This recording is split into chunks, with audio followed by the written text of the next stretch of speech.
In this lecture, we will be seeing how communication plays a major role in management process.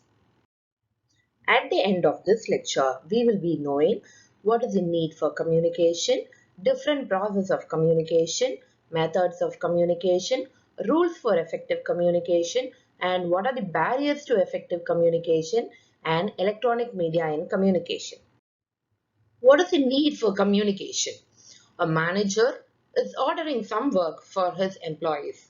Then he himself has to lead, direct, and motivate his employees. In this way, the resources can be used in an effective way, whether it is going to be a material or it is going to be the human resources.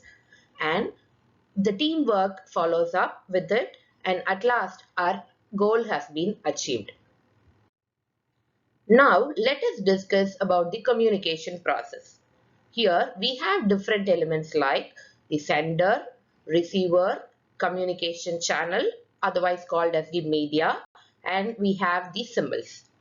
So first, the information is sent from the sender and it has been encoded for the protection of the information. After the message is encoded, it is sent via the communication channel. After communication channel, the decoding does the decoding process and then the receiver receives the information. So, where does the noise occurs? Yes, you are right. The noise occurs in the media or the communication channel. So, the noise can be actually detected in the receiver part.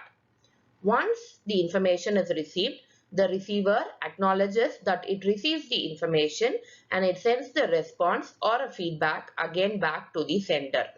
So this is going to be the communication process. There are different methods to communicate. What are the types of communication?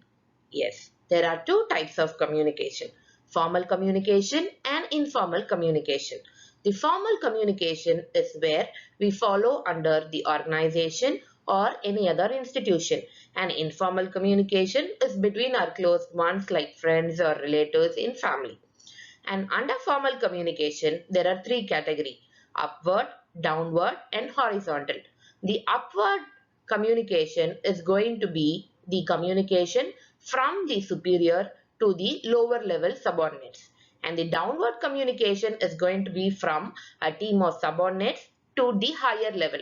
That is, their plan or any suggestions, they are going to take it to the hierarchy of the next level. And the horizontal is among the subordinates and with the subordinates with the hierarchy. Though we want to ensure an effective communication, there are few barriers which affects it. Let us see one by one. The first one is going to be the physical barriers. What are the physical barriers which is going to affect the communication?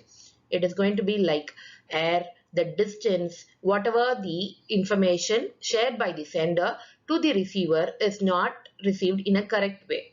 The next one is the personal barrier. What is a personal barrier? Anything which is related to human behavior, attitude, emotions, etc. And the third one is organizational barriers. What is an organizational barrier? Anytime the information which is shared in an institution or an organization will be sent in an hierarchical structure, that is from the top level to the bottom level.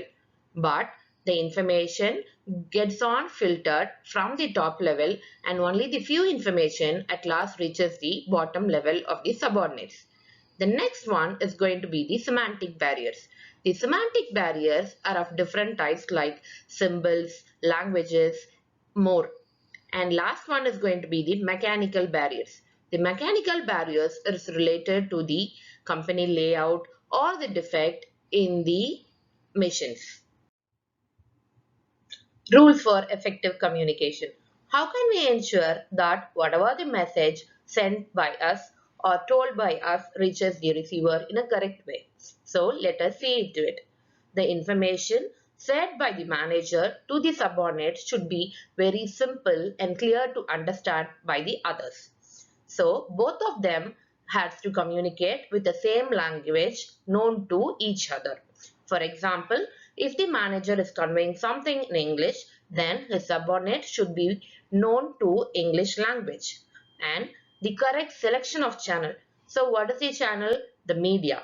It can be a voice message, or it can be the general in meeting, or anything in this format. And correct time.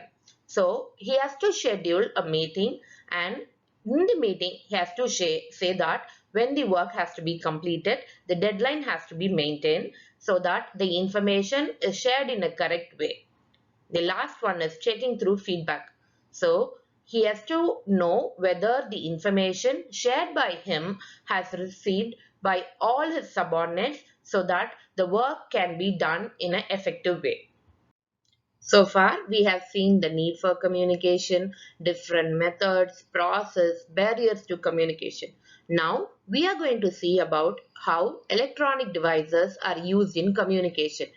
Initially, the computers has been used in communication process. Now, we use mail and even our mobile phones through messages.